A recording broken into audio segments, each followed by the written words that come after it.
So there's been some major engagement news lately. Last week, it was pop star Taylor Swift and football player Travis Kelce. Then this week, Senator Cory Booker of New Jersey announced he was engaged. Last week with Taylor and Travis, they were in this gorgeous, lush garden. This week with Booker, he was in Hawaii. Of course, in both cases, there were professional photographers to capture it all. And I'm just going to say, this is not how my engagement went down. How about you guys? Mine did go down with professional photographers abroad. Oh, see, so you could rival Taylor and Booker, I could. Yeah. How did you propose to your wife? I proposed on the steps of the Lincoln Memorial, which I thought was super cool and original. And it turns out a lot of people do that. It was much less of a brilliant new idea than I had thought. But this was before the era of promposals and fancy things. So it was just kind of pretty straightforward. But it's better than your backyard, like Travis did, Yeah. At least it's a beautiful backyard. Yes.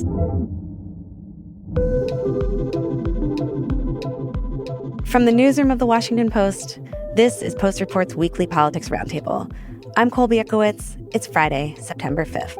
I'm joined this week by Naftali Ben-David, a senior national political correspondent at The Post. Naftali, hey. Hi, good to be here. And we're also here with Mariana Sotomayor, who covers the House of Representatives for The Post. Hey, Mariana. Hi. So this week, Congress returned to Washington after a month-long break. And if President Trump had hoped that a few weeks off would make lawmakers forget all about the Epstein files, that story picked right back up again. We'll discuss the return of that saga, as well as other news from Capitol Hill, from a possible government shutdown to the early outlook for the 2026 midterms. Let's start with why Congress is still fighting over the files from Jeffrey Epstein's criminal case. Naftali, can you remind us how we left things off before the August break? Yeah, before the August recess, I think President Trump was sort of back on his heels in a way that we've rarely seen him. This involves, of course, allegations that were made against Jeffrey Epstein, a wealthy financier who was accused of child sex trafficking and who ended up killing himself in prison some time ago. President Trump found himself very much on, I think, the defensive. And that's because some people who are his longtime supporters and some members of the Republican Party itself were, for really almost the first time since he took office, disagreeing with him and really demanding that the Justice Department release the entire Jeffrey Epstein investigative file. Now, there was some thought that the White House was trying to distract away from that. But of course, members of Congress go to their districts, go back to their states. And there was certainly some hope on the part of the White House that when they returned weeks later, the story would have faded a little bit, if not gone away entirely. And that's not what happened, Mariana, right? So how did Congress pick this story back up again this week? Yeah, definitely not what happened. Just even before this week, I think it's important to note that we did see House Oversight Committee, and particularly the chairman, James Comer, asked for those files. Those were received during the August break. And we have now seen Comer actually subpoena the Epstein estate to try and get more information. Then on Tuesday, the House came back and the Oversight Committee released 33,000 files they had received from the Department of Justice. Here's the thing, though. A lot of those files have already been publicly released in some form or fashion. And the new information that has to do with flight logs going back several decades, all of that more or less is redacted information. So that is why there are still a number of lawmakers, particularly Democrats, saying not only do we need all the files, but there should be less redactions. We should be able to understand what is new information here. So basically, whoever was on those flights, we still can't know because the names of the people Correct. that might be implicated have been redacted. Correct. And so and then there's this competing effort, right, by pretty strange bedfellows, by a conservative Republican and a very progressive Democrat. So what's going on there? Yeah, so Thomas Massie is a conservative on this. He's a Republican from Kentucky. The progressive on this is Ro Khanna, a Democrat from California. They, even before the break, were trying to push a resolution, and now they're going to do it through a discharge petition, which essentially allows 218 lawmakers, that's the majority of the House, to essentially force a vote on the House floor. So what would their resolution do? They would compel the Department of Justice to release all of the files with less redactions. So they argue you'd get more information. And that's actually going against what the leadership of the House wants. So Speaker Mike Johnson also introduced his own resolution, essentially allowing Republicans to vote on something Epstein-related. The resolution doesn't do anything. It essentially says, we recognize the House Oversight Committee is doing a great job in trying to get information. So the issue is not going away, is the bottom line. So let me just sum this up. There's this effort by the House Oversight Committee to release some information. It's backed by GOP leadership. They claim they're doing this all in the name of transparency. But then there's this competing effort that says it's not enough. You have to compel the Justice Department to release them all. And then we get to Wednesday. And that's where we saw some of Epstein's alleged victims take sides in this. There were about a dozen who joined Massey and Khanna and also Republican Representative Marjorie Taylor Greene, and they held a press conference on Capitol Hill. They all said they support the discharge petition, which again is the thing that would compel the Justice Department to release all the files on Epstein. They even called on Trump by name. Let's listen to alleged survivor Anushka DeGiorgio at the press conference. I am no longer weak. I am no longer powerless. And I'm no longer alone. And with your vote, neither will the next generation be. President Trump, you have so much influence and power in this situation. Please use that influence and power to help us. Naftali, what did you make of all of that? Yeah, I think one of the things about having these women appear is it was very powerful. This is something that really happened to real people. And it was an attempt, I think, to remove it a little bit from the realm of politics. But of course, it is political in part, and Democrats see a real opening here. I mean, they've jumped on this because it's the first time since January 20th, when Trump returned to the White House, that he's really faced this political turmoil and that there's been some division between him and his base. We'll have to see if that division lasts, but there's no question that Democrats are going to keep pressing this. And while the discharge petition that Mariana talked about is bipartisan, we're talking about like 4 Republicans and all Democrats. So it's really something that Democrats are pushing, trying to lure just a couple more Republicans on to get the votes that they need. It's not going to become law in the sense that the Senate probably won't bring it to the floor, and Trump would have to sign it. So he's not probably going to. So it's not about that. It's about forcing every single Republican to vote one way or the other and to make life really difficult for them from the perspective of the Democrats. What was so interesting to me is that there was Massey, there was Khanna, but there was also Representative Marjorie Taylor Greene, who has long been a Trump ally, and she's out there putting pressure on the White House. Like, how did these 3 end up united on this? Yeah, it really has become a defining wedge issue among Republicans. You've seen the party splinter on this, and she's been someone who, for a very long time, has been demanding that the government release the files, calling on the then Biden administration to release the files. So this naturally was an issue that she herself supported. I think something to watch is, the victims during the press conference, they mentioned that they have kind of cobbled together their own Epstein list. Of course, what the Epstein list refers to is that there is this belief that there is a list out there that the government has of very powerful, influential, and wealthy people who may have been involved with Epstein's crimes. And Thomas Massey and Marjorie Taylor Greene have now both pledged to possibly go to the House floor at some point once that list is compiled, and they themselves name names. Wow. Massey tweeted earlier this week that he knows that the victims can't do that because they would probably be attacked, harassed, and they don't need to relive through that anymore. But they, being Massey and Marjorie Taylor Greene, they're public figures. They can go to the floor and actually do something like that. And I mean, the background of this is that the people on the right, for the most part, have been pressing for the release of these files for years. And that's why Trump is in such a difficult position, because this hasn't been so much of a Democratic or left-wing influencer argument that the files should be released. It's come from the right. And so for him now to say, we're not going to release the files, when one of the MAGA mantras, so to speak, is transparency. We're all about releasing documents. We're all about opening up government. We're against the deep state. To now say, well, actually, we don't want to release the files, that becomes a very difficult political message, I think, not just for Trump, but for the Republican leaders in general.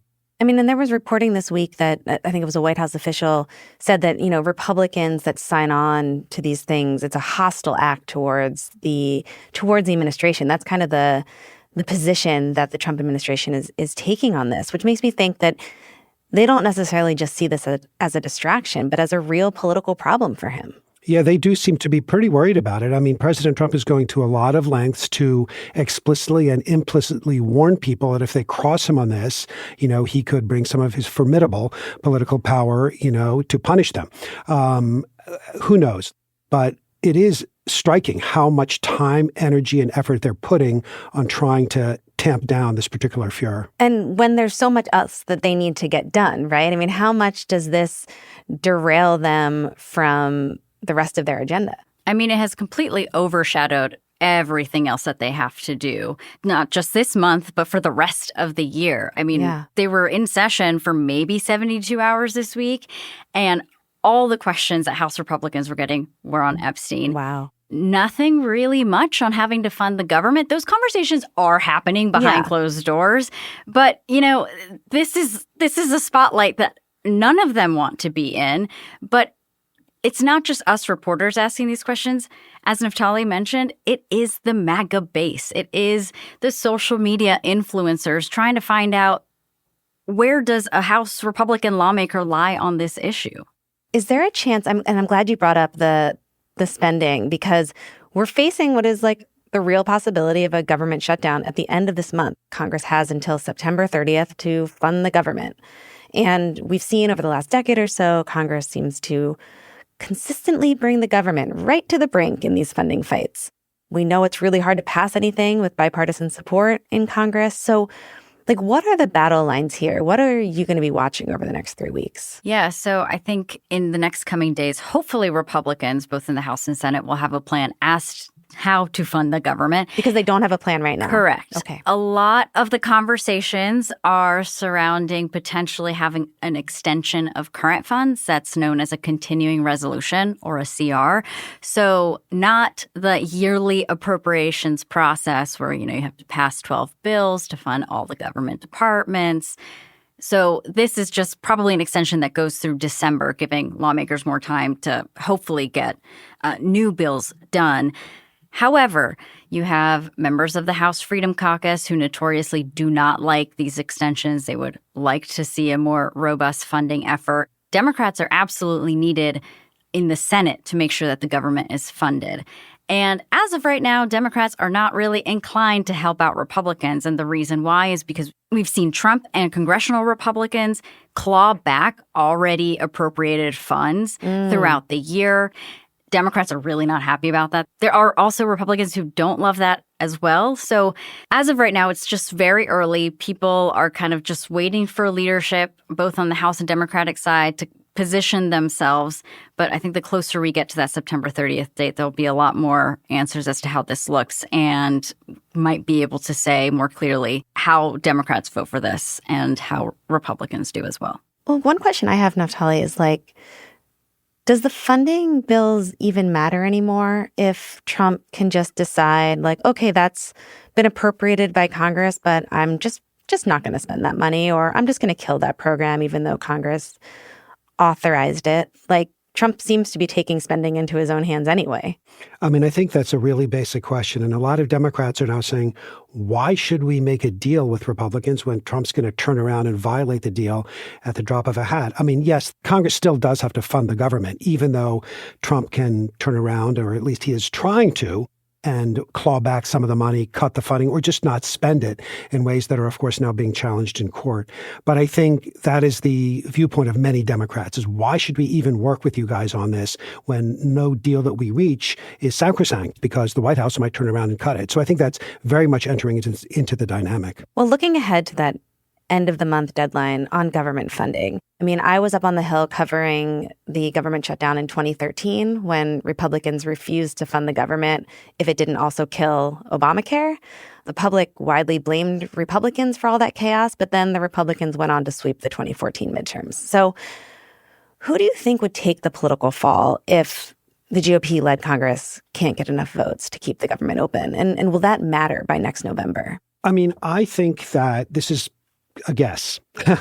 Republicans usually take the hit for this kind of thing. I mean, there's just things that Democrats get blamed for, whether it's their fault or not, and things that Republicans get blamed for, whether it's their fault or not. And people really think that Democrats are more pro-government. And so I think that Republicans start off at a disadvantage.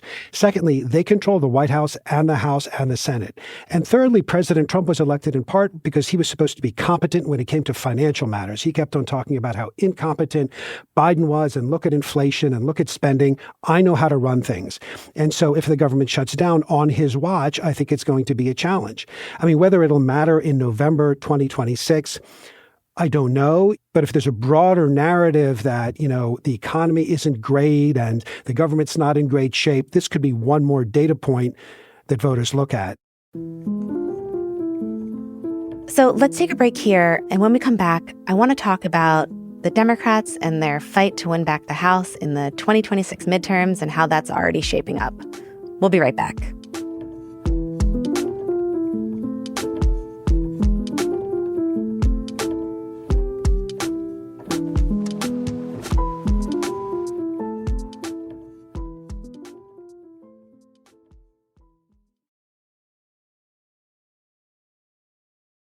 So we are now in the fall of 2025, and that means that we're going to be talking about the fall of 2026 because the conversations around campaigning and planning has started.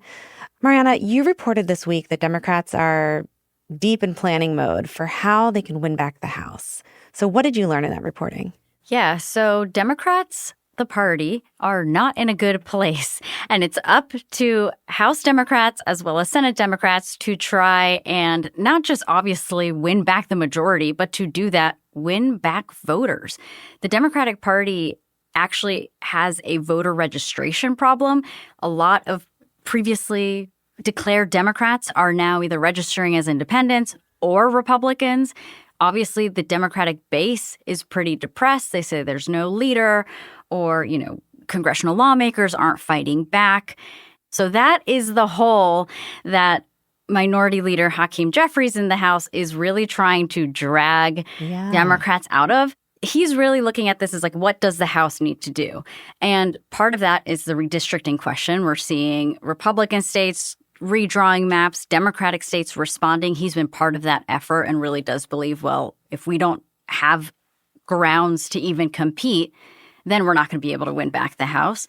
But back in the Capitol, a lot of these members have pointed out that what should be their policy mantras, at least for now, is obviously talking about the economy, like affordability. Talk about it as much as you can. Healthcare, which is an issue that Democrats have found success in over decades, just pointing out how the Trump agenda, the one big beautiful bill, is eventually going to affect people, especially when it comes to Medicaid beneficiaries. And then there's this interesting new plank, which is government corruption. Democrats, for the last couple of campaigns, have very much been projecting themselves and seen as the standard bearers of the institution. The problem is that a lot of voters are questioning the government. They really feel like the federal government is not helping them. So it's my understanding that Jeffries himself has told Democrats, we should still be defenders of democracy, but maybe we should try and propose changes to the federal government. Things like banning lawmakers from trading stocks, things like that. So this is just a start. There's going to be much more to this agenda that is going to be released earlier than usual because Democrats just need to get out there and tell voters what they stand for. Yeah, I think Democrats do have some things going for them. First of all, the president's party almost always loses seats in the midterm. Almost always. There's a couple exceptions when something really extraordinary has happened. And there's this question that's come up a lot. Is it enough to just be anti-Trump? And I guess I part ways a little bit with some people. I don't necessarily think you need a whole lot more than that. Of course, you have to meet a relatively low bar. But again, voters almost always have buyer's remorse. Republicans really control everything. So I think they do have some advantages. And it shows that Trump is worried, I think, or at least suggests that he might be, the fact that he's trying to redistrict, that he's going after mail-in voting. In fact, President Trump issued an executive order that seeks to do away with mail-in balloting. Now, because states control the method of voting, it's not clear that that will have any force, but it shows how serious he is about raising questions about the credibility of mail-in ballots. If he thought this was a slam dunk, he presumably wouldn't be trying to change the rules of the game. Yeah, I mean, to both of your great points, he's taken on this redistricting effort, right? I mean, and for listeners that might be less familiar with it, it was Trump who basically ordered Texas to redraw their maps to guarantee that they would win more seats in that Republican state, which then has set off this kind of ripple effect. The new map in Texas was signed into law a week ago, and it could win them as many as 5 new Republican seats. Now you have California, who wants to do the same to try to counter that. The redistricting situation alone suggests to me that Republicans and Trump really do think that Democrats have a chance to win back the House. I mean, you could say that he's just trying to make even more certain. But it does feel like if he weren't worried, he wouldn't be trying to kind of change the structure of the elections in those 2 big ways. One is redistricting, and the other is being heavily critical of mail-in balloting, which he has also been. I think most experts would say that that is groundless, that mail-in voting is perfectly secure, but he has attacked it. So he kind of is setting things up as though he's concerned that the Republicans may not do well. Well, and the thing with mail-in ballots, and it's something that I covered a lot in the lead up to this past presidential election, is that that's laying the groundwork for being able to say if he loses, everything was corrupt, this was an unfair election, that, you shouldn't trust the votes. Well, when was the last time you heard President Trump say, well, lost that one fair and square. Right. Congratulations to the, I mean, that's not what he says. And so I think that should the Democrats be successful in the midterms, we can probably expect him to say that one way or another, it was rigged or cheating went on. That's been his pattern. I don't think he's ever deviated from it. So, Marianne, are there particular House races that you're going to be watching over the next, I mean, we have a year, more than a year, but that we should all start paying attention to now that could determine what party wins the House? Yeah, I mean, there's a number of swing districts in swing states. So we remember in 2024 how Trump swept all of the swing states. So I'm particularly curious to see a couple of swing districts in Pennsylvania, for example. When you talk to House Republicans, they won't say this publicly, but privately very much acknowledge the fact that because Trump was on the ballot, he really helped get a number of Republican candidates across the finish line. Mm-hmm. And, this is a big reason why the midterms tend to favor the minority party in Congress, because the top of ticket is not on the ballot. The top of ticket is hypothetically on the ballot based on the issues and how people are reacting.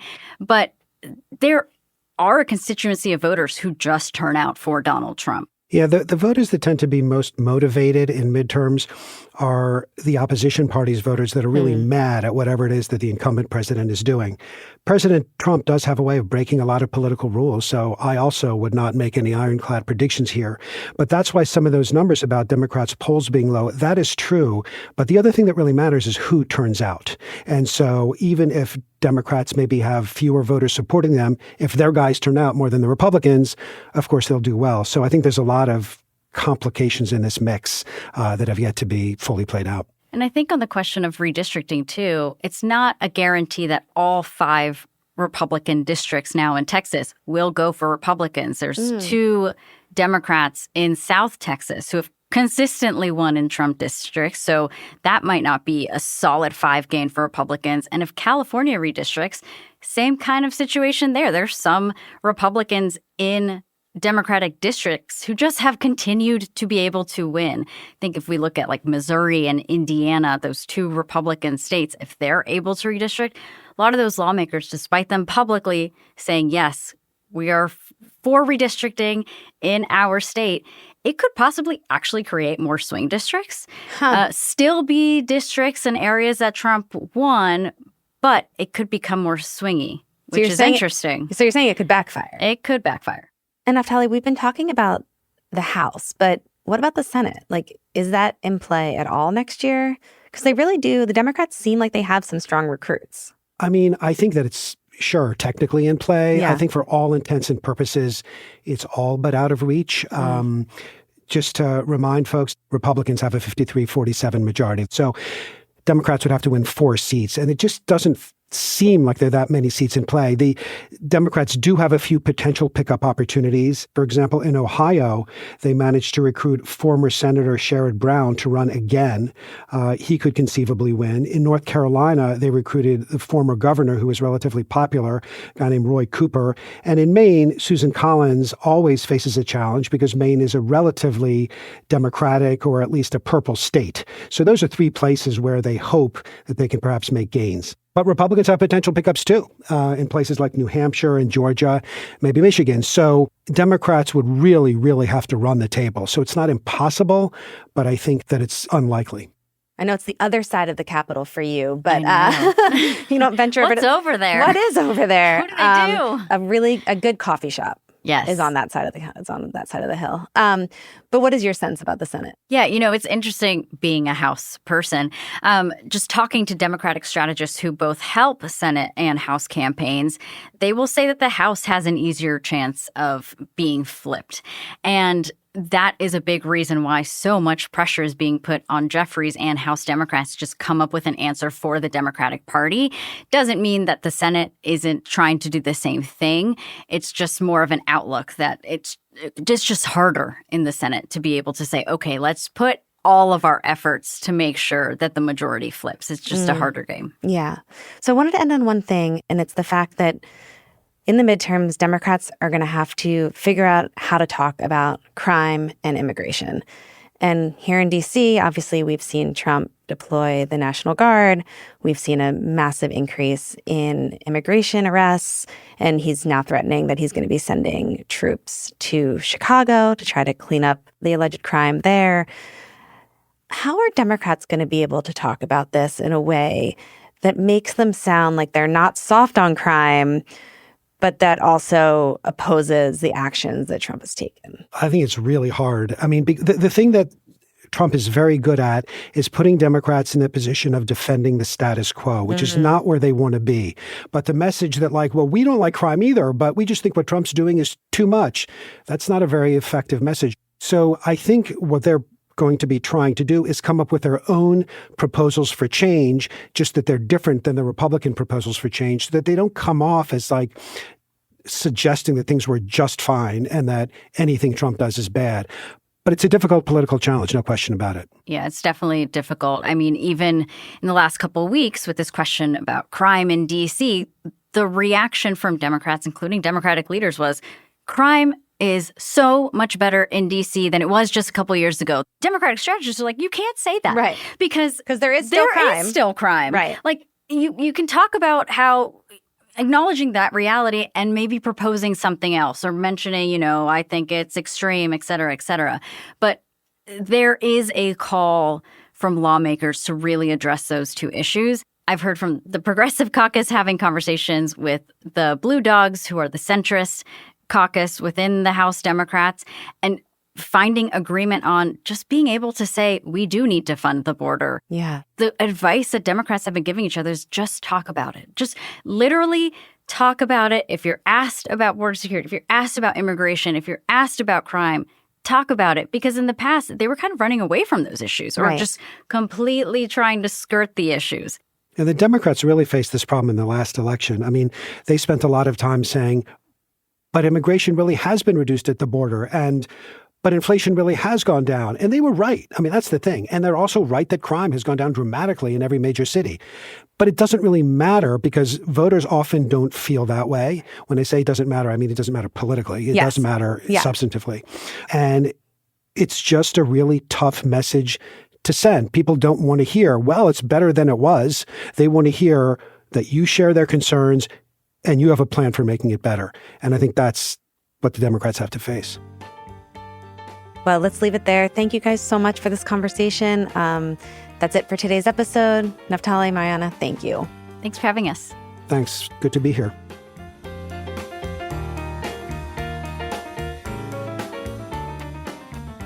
Mariana Sotomayor is a congressional reporter covering the House of Representatives for The Post. Naftali Ben-David is a senior national political correspondent at The Post. That's it for Post Reports. Thanks for listening. This journalism, Mariana's coverage of The Hill, Naftali's political insights, that's what you support when you become a Washington Post subscriber. If you don't yet subscribe, the Washington Post Labor Day sale is still happening. It's a great time to subscribe. You can get our core subscription for $20 for an entire year. This is billed as a single $20 payment for the first year, then renews at $120 per year thereafter, and you can cancel anytime. Go to WashingtonPost.com/subscribe. That's WashingtonPost.com/subscribe. We'll also include a subscription link in our show notes. Today's episode was produced by Arjun Singh and mixed by Sean Carter. It was edited by Laura Benshoff. Thanks also to politics editors Dan Egan and Rachel Van Doggen. Our team also includes Rena Flores, Ted Muldoon, Alana Gordon, Ariel Plotnick, Rennie Cernovsky, Sabby Robinson, Emma Talkoff, Peter Bresnan, Thomas Liu, Renita Jablonski, Elahe Azadi, and Martine Powers. I'm Colby Ekowitz. Have a great weekend.